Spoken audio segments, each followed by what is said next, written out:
مسجد ابو بکر کھنڈر، وہاں پہ امام مسجد کو تلاش کیا گیا، جو انچارج تھے وہ آئے، اور جب وہ قفل کھول رہے تھے خواتین و حضرات، تو مجھے یہ فیل ہو رہا تھا کہ جب یہ بنی ہے مسجد، جس نے بھی بنائی ہے، ایک سلطان نے بنائی، اور اس کے بعد جانے صدیوں یہ بند پڑی رہی،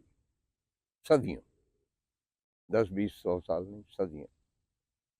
اور پھر اس کا قفل کھل رہا، اور قفل باقی جانگا اس کا پرانا، جب قفل کھلا ہے تو اندر محراب کے پیچھے ایک دالان، اور مٹی سے ہٹا ہوا، سینکڑوں برسوں کا کاٹ کباڑ بھی، اور ریت بھی، اور دھول بھی، سائڈ پہ برآمدے، اور ان کے گنبد، یعنی گنبد دار کمرے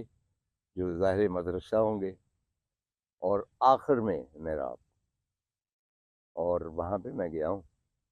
اور اوپر خانہ کعبہ کی تصویر اس زمانے کی لگی،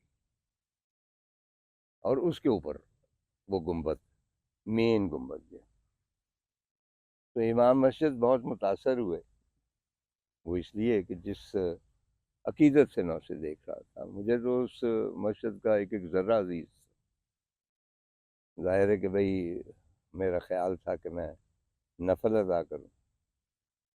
تو وہ کہنے لگا جی دھول ہے، یہاں کپڑے خراب ہو جائیں گے، میں نے کہا نہیں کوئی فرق نہیں پڑتا، لیکن سم اور دی ادر، خواہش کے باوجود، پابندیاں تو نہیں تھی، لیکن میں نہیں نفل ادا کر سکتا۔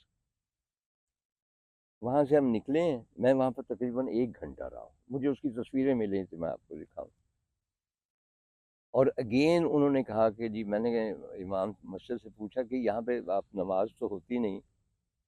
تو کہنے لگے یہ ہماری فیملی میں چلی آ رہی ہے مسجد، اور اب چائنیز گورنمنٹ نے 1 ملین یوان وقف کیے ہیں اس کو بحال کرنے کے لیے،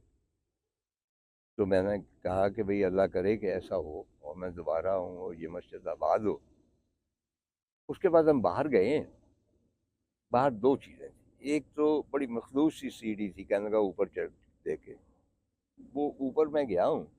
دالان وہاں سے نظر آتا تھا، اور درجنوں وہ گنبد چھوٹے چھوٹے جو تھے، اور وہ بارش ہوئی تھی، بھیگے ہوئے تھے، وہ کچے لگ رہے تھے، لیکن سب سے انٹرسٹنگ جو انبار تھا وہاں پہ، وہ کوزے تھے، وہ وضو کے لیے جو کوزے استعمال کیے، یارکندی، وہ لمبے سارے، جس طرح وہ الف لیلہ کی شہزادیاں اٹھا کے نہیں پھرتی، ویسے کوزے تھے۔ مجھے نہیں معلوم کہ ان کی مدت کیا تھی، کیا وہ 50 سال پرانے تھے، 100 سال پرانے تھے، میں کہہ نہیں سکتا، دویز طے میں تھے، اور میں نے اس میں ایک کوزہ اٹھایا، اس کو صاف کیا، میری خواہش تھی کہ ان میں سے ایک کوزہ میں ساتھ لے جاؤں، پھر میں نے سوچا کہ شاید اس کی اجازت بھی نہ ہو، اور پھر بھی مسجد کا مال ہے، بھارت اور چوری ہو گئی، جی میرا بہت چاہا۔ اور آخری جو مسجد ابو بکر کی کمال کی ایک کہانی ہے، وہ میں بیان کرتا چلوں کہ اس کے لیفٹ ہینڈ پہ ایک مینار کے آثار ہیں، کھنڈر ہے، میرا خیال 10 15 فٹ، اس سے کوئی پتہ نہیں چلتا کہ وہ مینار کیسا تھا، منقش تھا یا کیا تھا۔ کہا جاتا ہے کہ یہ تب جب یہ مسجد تعمیر ہوئی،